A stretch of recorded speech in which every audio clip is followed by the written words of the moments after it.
Good evening and welcome to Unapologetic, the UK podcast on politics, news and stuff from a writer centre viewpoint. I think that's the first time I've actually completely mucked it up. And Sam's muted at the moment, but she's unmuted now. You can unmute yourself. Okay, you're sort of coming in and out though, so you seem to have messed your audio up. Anyway, here we are this evening and we've got Susan. Yo! And Jonathan. Good evening. And if you wonder why Jonathan's face isn't moving but his voice is coming out, it's because he's dialing in to use the audio because his internet is so bad. And we have Sam. Hello. And I'm Steve. Okay, well, welcome, guys. We've got not too much to talk about tonight because we're looking, sort of researching what we were going to chat about. It's coronavirus, and I think some coronavirus. So I think we haven't got a massive bunch of topics, but I'm sure we can work our way into making it interesting. So first of all, the only one I've got that isn't directly coronavirus related, and this is about the Labour Party. So apparently the Labour Party's new leader, Keir Starmer, sparked fury after posting a video to his Twitter page. In the video, Mr Starmer commended the Prime Minister Boris Johnson for his plans to explain the coronavirus lockdown exit strategy next week. All right, well, it's sort of about coronavirus. However, many were outraged the opposition leader was not aggressively holding the Conservative Party to account. In the video, Mr Starmer said, "I've been calling on the Prime Minister to have a plan for the next stage, an exit strategy. We've been pushing hard on that in the last week or two. The Prime Minister has now said he's going to have a plan next week, so I think that shows we were right to challenge it, and I'm pleased that we're going to see a plan. We'll look at it when we see it, but it's a step in the right direction." So there's some breaking, loads for you to talk about there, loads of special news. What do you make of that, Susan? Do you think he's holding the government to account or not? What do you reckon? Well, clearly, if it wasn't for him, we would never get out of this lockdown, would we? No. Because nobody had ever thought we were going to have an out strategy at all. So well done him. I'm shocked. I'm shocked. And when he got his strategy, it was, "We'll give you a strategy next week." And he's like, "All right, then we'll look at it then." Yeah. What do you make of It's Kiss? so frustrating, though, isn't it? They wanted an exit strategy before we'd even started the actual lockdown. I mean, you can't always make, like you said the other day, like you can't make plans and you can't tell them what your plan is, because the minute you do, it will then backfire and they'll twist your words later on. So Yeah. Yeah. What do you make of Keir Starmer, Jonathan? Well, he's in a very difficult spot, isn't he? Because Oh, on the Jonathan, one hand, your audio, Jonathan, is really loud. You might want to sort of come away from the phone a little bit because it's like. But carry on. Can you hear me? Oh, very much so. Because I can't hear you then. Right. That's such a boomer. I'll talk quietly then, shall I? That's better. That's better. Yeah? Okay. That's, right. The reason I was shouting is because the last two times I've had to shout because no one can hear me. But anyhow, obviously they can now. Keir Starmer's in a difficult position because on the one hand, he knows that the public don't want the opposition just to sort of oppose everything and, make idiotic comments. But on the other hand, he's got a party full of people who want exactly that. They do want him to make idiotic comments, and he's kind of stuck really between what the voters want and what his own party want. Yeah. I mean, what do you think, Sam? What do you think about that and Jonathan's internet connection? I don't think Jonathan's internet's very good, to be fair, and I also don't think Keir Starmer's very good. So, do you think there might be some sort of relationship between the two? Is there a connection there? I wouldn't like to make that, what's the word, slanderous remark. Jonathan, are you getting your internet connection from Keir Starmer? Say again? I don't want to. Okay, so let me just. at least he finds himself funny. It's all going well tonight, as you can see. Let me just read you this next bit. So, after seeing the video, many Labour Party supporters, or supposedly Labour Party supporters, I suppose, took aim at Mr Starmer. A frustrated Twitter user wrote, "I don't want to be rude, but I feel a bit embarrassed at how happy and beaming you are over this pathetic success." Sounded like he did want it to be rude, really. Which is nothing but an invitation for the Tories and reckless employers to risk people's lives. You seem to be too busy congratulating them. And another agreed, who would have expected that, and added, "Pathetic excuse for a Labour leader. Tory light Sir Keir Starmer is the Neville Chamberlain of UK politics, a man who appeases the enemy." So, is he appeasing the enemy, Sam, do you think? I'm not, to be honest, I don't really care about this. I don't think anyone does. Who is We're he? very light on. It's a slow news week. It's just called coronavirus. I mean this, I just mean in general. I mean, he's just a bit of a non-entity, Keir Starmer, isn't he? I mean, they're still doing it like just over 30% in the polls. He's just, I mean, he's not as crazy as Jeremy Corbyn, that's for sure, but he's just a bit boring. I mean, at least Jeremy Corbyn you could take the piss out of a little bit. Yeah, but I mean, Susan, don't you think that it's a bit frustrating that they seem to think holding the opposition to account just means disagreeing with them? I mean, does that mean you must disagree if they say the sun's going to rise in the morning? Are they misunderstanding the point here? This is exactly what's wrong with politics. People disagree for the sake of disagreeing. It should be about the people and what's best for everybody, but they don't do that. It's about point scoring and slagging people off and using people's deaths as a weapon to beat the opposition with. You know, so I just think this is literally why people get so fed up with politics. Yeah, and what do you make of that, Jonathan? Did you see? Just to throw that in there, talking about Twitter and Facebook. What? Well, just there's a whole group of people dedicated to bitching about us waffling on the internet. No, surely not. Really? what I want our group of detractors to do is to start their own podcast and show us how it's done, see if they can do as well as we have. But Jonathan, what do you make of it? Well, I actually, just from what Sam says, I don't recognise that at all. They appear to adore it. In fact, one of them asked to come on it. No, I didn't see that. Didn't you? Are we being slagged off? Well, I don't read anything that anybody writes. Susan, your audio's gone a bit muffled. Oh, has it? Yeah. Oh, probably because I'm leaning on it. Is that better? That's better, yeah. So what happened, Susan, if you missed it, is that at one of our local newspapers, the editor, who isn't a big fan of us or anything conservative really, made a bit of a big deal about how he thought the podcast was rubbish and so on and so forth, and encouraged all his usual gang of admirers to basically go around slating it, which then gave us 2,000 or 3,000 extra views. So thanks for that. Maybe they need to be a little bit kinder and be careful with their words. I actually really like doing it. I don't read anything negative like that. Nothing like a bit of controversy. When somebody says, "Look at this, it's rubbish," and gives a link, in come the views. Yeah. Well, we got 7,000 last time, didn't we? Yeah, it's a good one. Good one. One of our best since we came back. Yeah. Yeah. Well, hopefully one or two like It's only because I've reappeared, of course. Yeah, well, actually, the difference last week was we had Chris Bowden on, of course, and him being a local council leader. We know that because that was the thing that these people were focusing on. I think caused some interest, so we have to get Chris back on again. Anyway, I thought they were just. You don't think it's me coming back then? No, I don't think it is. No, it might be that your audio's very slightly better than usual. That could do it. So let me just tell you the last comment that I got from this news report was one of these people who wasn't very keen on Keir Starmer said, "Christ, you actually sound like Conservative FC. Is that what you are?" They really are. They're so grumpy about it. I mean, just because he's not got crazy lunatic left wing and actually probably is, but like Jeremy Corbyn was, they just they trying to drive him far to the left, I think. And honestly, I can't say it enough. This is why people hate politics.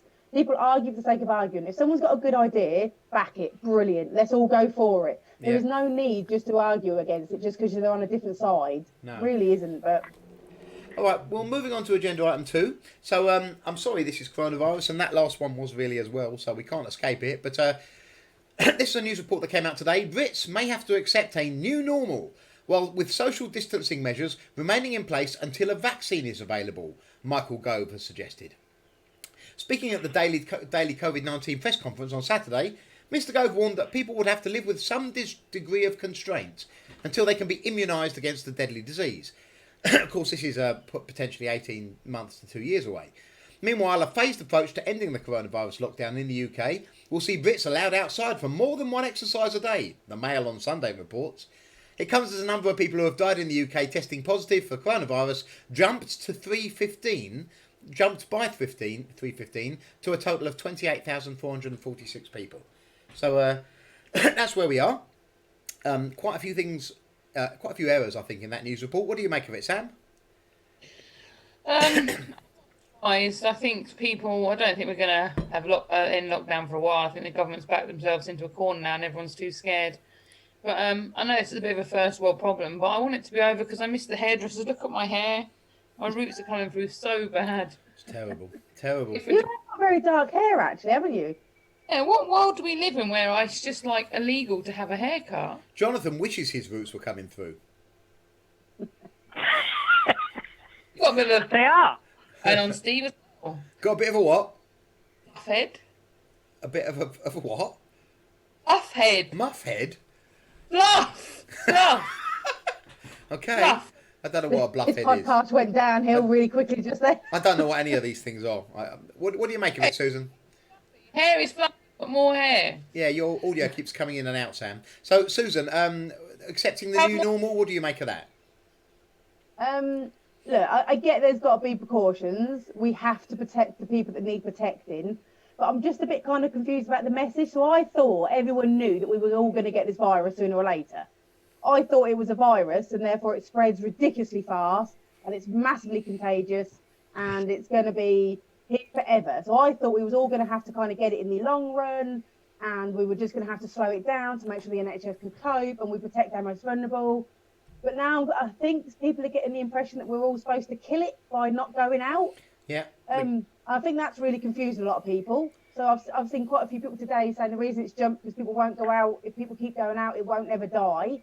And I didn't think we could kill a virus like that. Well, it's completely wrong, of course, and it's not what the government's ever said. But the government has done this themselves. They deliberately scared the daylights out of everyone, and they did it so effectively that people have mistook the message, and they think that staying home is what's going to kill the virus, which is never what the government intended. The government was simply trying to prevent too many early cases from overwhelming the NHS before it was prepared. So Well, I don't. people don't get it though. I'm Most thinking- people keep saying they get it, and then 10 seconds later they're putting something on their Facebook page that says something like, "Sort some people out. This disease will never go away." It's never going away. Yeah. I don't think. I mean, I've seen that most people can have a test now, can't they, if they've got symptoms. But unless they're doing the antibody test, I'm not sure that's the greatest use of time. So, Because For instance, somebody could test negative, then go out wearing a badge saying Exactly, I you tested could have it the negative and very catch next it. day. Yeah, that's right. yeah. Yeah, it's stupid. Yeah, but so- the antibody test isn't really effective either because we don't even know if you become immune to this after you've caught it or I not. think it'd be good to know how far it spread, though. Yeah, be good to I get think the it'd real be very, figures. very good to know how far it spreads.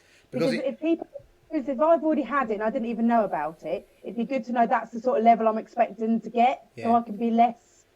Well, I can be more helpful to other people that need a shield. the big tests in New York and California had suggested that quite a large proportion of people had already had it, and that reduced Yeah. the mortality or the expected mortality down to kind of 0.5 or something like that. Way down from the. Yeah. Remember when it first came out, they were saying 10% and Yeah. 8%, then it went to 4% and 2%. Well, now it's down to 0.5, which is still scarier than the flu, but not Yes. not anywhere near as much scarier than the flu as it was.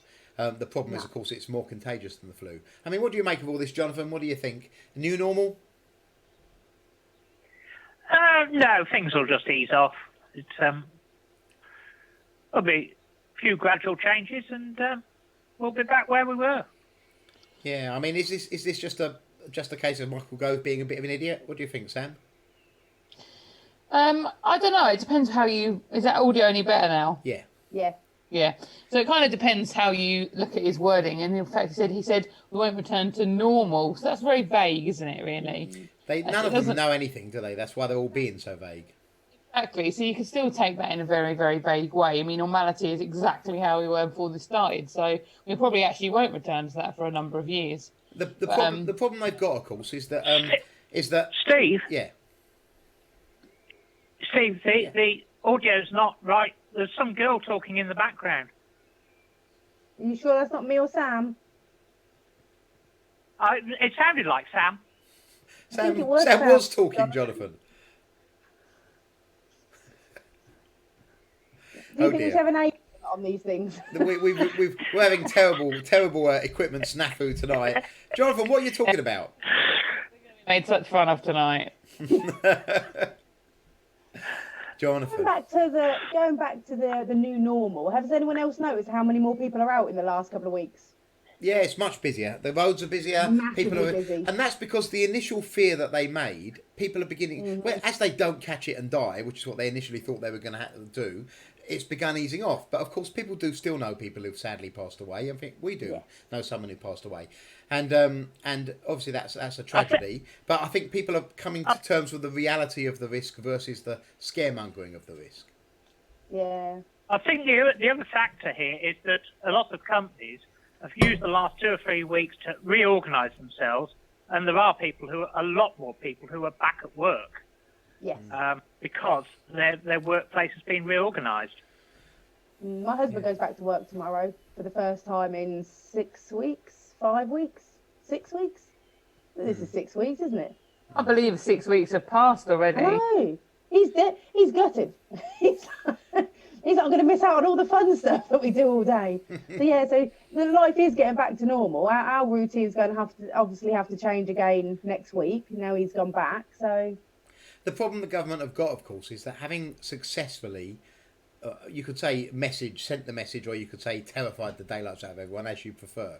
But having done it so well, people they did a poll, I think, yesterday that said, and 4 out of 5 people don't want the lockdown to end. They're too scared.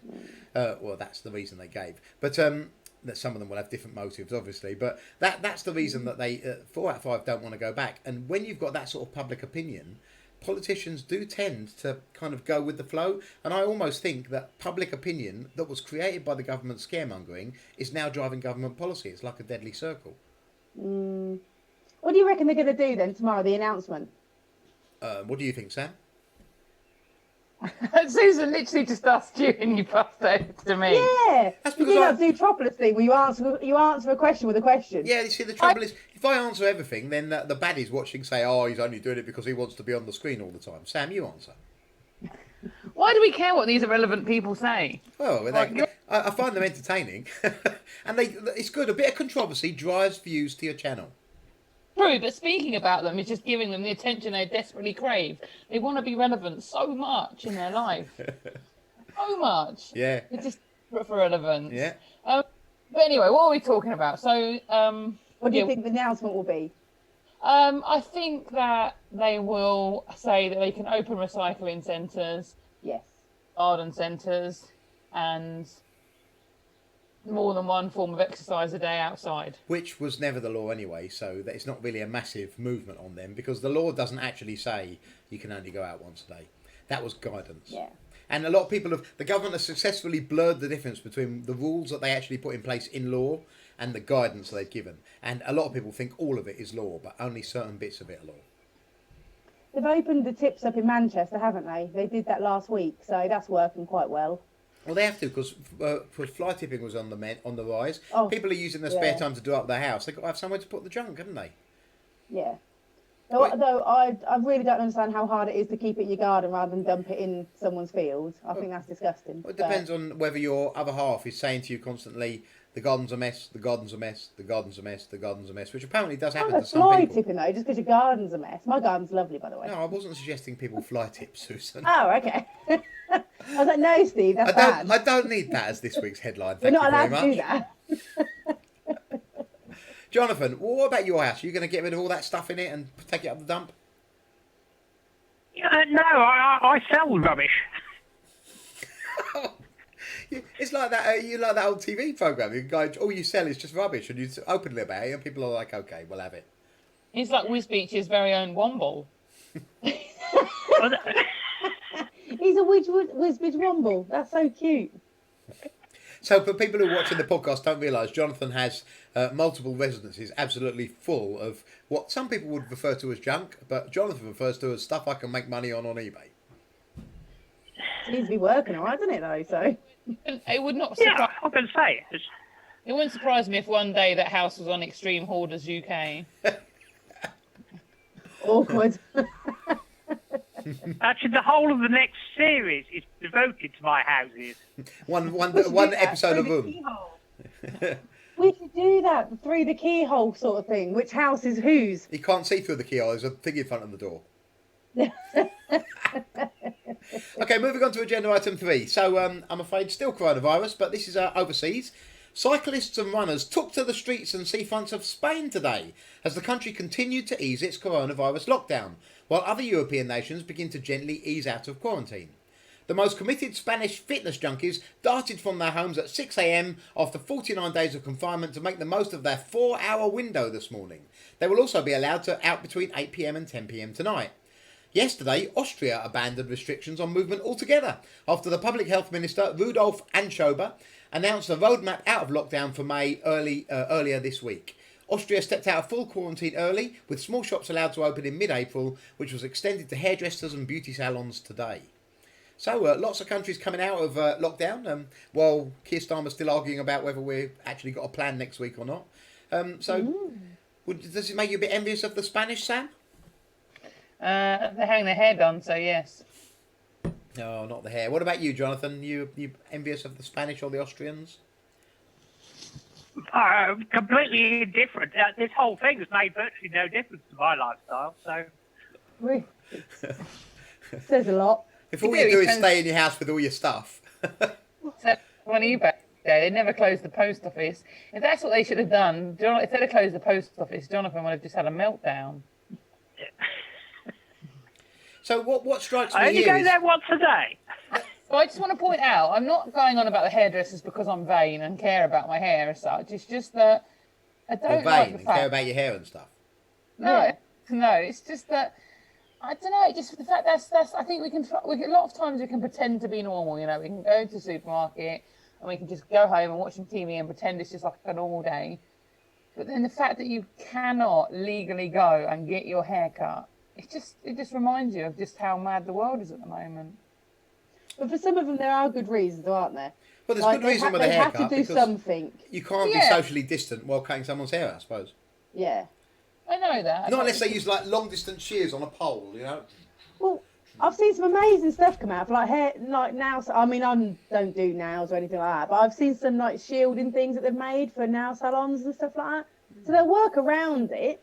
They will. People they're not idiots. Yeah, and actually, they will work around and be creative. When you're cutting someone's hair, you're usually behind them, so they're not going to cough on you, are they? Yeah, and if they both wore masks and they, and also the amount of what makes me laugh about all of this is that some stuff's really strange. So, like as an example, you go to the supermarket and they've got all these shields up in front of you, so you can't go anywhere near the checkout assistants. But then they give you your receipt and change in your bare hand with their bare hand. Yeah, but they didn't like doing that. They tried to get rid of money, but it just wasn't working out. They had a go at that at the very early outset. They tried to make it card only. A lot of places did. But this is why, no matter what, we're all going to be coming into contact with this virus sooner or later. Yeah, no matter how careful you are, no matter how good you are at following the guidelines, we are all going to come into contact with this. I mean, Michael Gove suggesting you can't do it until there's a vaccine. For a start, there may never be a vaccine. Second, only one vaccine in the whole history of mankind has ever wiped out a virus, and that was smallpox. No other one has ever done it. So that it's not guaranteed safety. And second, most experts are saying 18 months or so till a vaccine, if there is one. Now, I know there's a university in England that's, I forget which one it is, Oxford saying that they might crack it by fall. But there's no saying that they will. So are we genuinely saying we're going to carry on this lockdown and crunch our economy to nothing for 18 months, 2 years? Because that's... I was going to say, the money's going to stop sooner or later, isn't it? If no one's ruin. paying in, it's going to have to stop paying out sooner or later. People have to buy food. The government can't feed everyone. It's got no money coming in. Yeah. Hasn't. I know. Of Michael Gove, I just want to share this with you guys and the whole of the podcast world.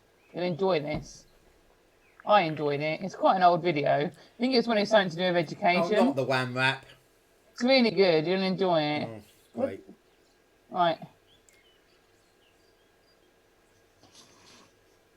The suspense is killing me. Jonathan? There's no sound. Can't you hear it? No. Oh. Or see it. Well, obviously you can't hear, you idiot. You're on the phone. Well, that was great. No. I'm glad that you pitched that into the podcast, Sam. That was good Explain going. it, Sam. Explain it more. If you don't see it, it's not really something I can explain. You have to see it. And you were laughing at Jonathan's inability to use the internet. Hold on, share. That's it. That's it. Right. This share computer sound. That's what's gone wrong. All right then. That's a different video. Yeah. Wait a second. We're not that organised, guys. All right. Remember, you can only show a bit of this so that they don't copyright our stream. You've recently said that you quite like rap music. So I was wondering, could you give us a taster of your favourite rap? Well, the first rap I probably heard when I was younger was actually a vanilla rap, which was the Wham rap, with Andrew Ridgeley and George Michael. Hey, everybody, take a look at me. I've got street credibility. I may not have a job, but I have a good time with the boys I meet down on the line. I can't believe he calls it wham. He says wham. He did know the words, though, to be fair. Yeah, it is. That must have been staged though, because no one just knows a rap on the top of their head, do they? Everybody knows that rap. I said, meet that. And I said, I don't need you. So you don't I approve don't of think the I've ever heard. attitude. Go on. Hey, Jack, you work. This boy's got better things to do. Lovely. The wham rap. No, We didn't do it any I'm out. better than Michael Gove. No, he didn't. And we didn't even say wham. I hope that Michael Gove one day makes a podcast and takes the mick out of you doing Wham Rap. I really want to. Okay, well, I think we've pretty much covered everything, so I'll give you all an opportunity to see. Susan, are we keeping you up again? No, Can you have some caffeine before you podcast? I have an autoimmune disease and I get really tired in the evenings, like stupidly tired. And then I swear to God, the minute I start talking to you, like, it comes rushing over me and I get really tired. Well, that But surely, don't take it personally. surely, if you have an autoimmune disease, that must mean you're on the. You've got a letter from the government saying don't go out. No, it doesn't. Autoimmune diseases aren't on the list. I thought they were going to be, but they're not. I've read a really interesting article today that was talking about some of the medical things they're discovering about COVID-19 as they look into it, and they're actually beginning to think that maybe what it does is causes problems with your immune system first and foremost. So they're looking at treating it in a different way. It's a massive, great long article. I only understood about a third of it. Oh, I can't wait for that then. That'd be great to get. No, it's going to help you. It's going to make you even tireder. My- Anyway, Mine already Jonathan. attacks itself anyway. Jonathan, any last thing you want to discuss before we call it a night? No. Well, that's good. I'm glad I invited you along. And Sam? Muttley's here. A lady made a thank you cake for me this week for helping her, and it was a devil's food cake, and it's the best cake I've ever eaten. And I don't usually like order cake, but it's really moist and it's just lovely. Hang on, is that the one that you helped? Is that the one because we've been Facebook friends for 2 years? Well, let's put it this way: when it dropped off, they said, "Thanks for everything you're doing, Sam. You're a superstar." What annoys me, right, is because we've been viewers won't know, but Sam and I and other volunteers have been out kind of shopping for elderly, isolated people and various helping them over this coronavirus thing, and regularly they come out with flowers for Sam and gifts for Sam and cards for Sam, and now they've delivered a cake for Sam, right? Sam, you're not the only one doing this, right? I mean, it's not suggesting I want flowers and cakes and stuff, but if somebody could just give me a pack of Tic Tacs or something, I mean. Everyone just assumes that, like, honestly, I've been out with Sam and they'll literally come out the way and they'll go, "Are you Sam?" I was like, "No, I'm Sue." They're like, "Oh, thank you, Sam." And I'm like, I'm right here. Walk straight past you. Thanks for all you're doing, Sam. You're wonderful. Yeah. What am I, a plank? Yeah, I don't know what it is about her, but yeah, she gets this the other day. Some lovely person made her an amazing cake because we'd been friends on Facebook for 2 years. I'm like, what about me? I've been friends with her. Look, I'm sorry if I'm awesome. I can't help it. I was in a meeting the other day, and one gentleman thanked a different organisation for helping him, but it was actually us who'd helped him. And Yeah. Sam couldn't resist but say, well, actually, that wasn't them. But this one, the man in question is a bit of a pain, so it was quite a funny time. But you had to be there, really. Jonathan, why are you breathing so heavy? his obscure references. I know. Well, it's a chatty night, and we've got nothing else to talk about. And I've had people message me about the podcast, and they say, "I love coming on and listening to your podcast and hearing you all talk." And I say, "What bit do you like in particular?" And they say, "Well, I don't really like what you're talking about. Just like hearing you talk." People are so lonely. They're listening to us. Yeah. I think. What did everyone have for their tea? Oh no, not the tea Oh. again. I haven't had my tea yet. I'm having it after this. Egg and bacon on toast, which was really boring. Egg and What did bacon you on have? toast. Yeah. Okay. What did you have, Donna? Sweet and sour pork. It's nice. Did Cooked Susanna by cook Sue. that? First time she's ever cooked sweet and sour pork. Sweet and sour sausage Apparently it's dead surprise. easy. I wanted to take No. one. What do you have, Sam? I had chips, beans, and cheese. Not very healthy, I know, but it was yummy. One of your 5 a day in that?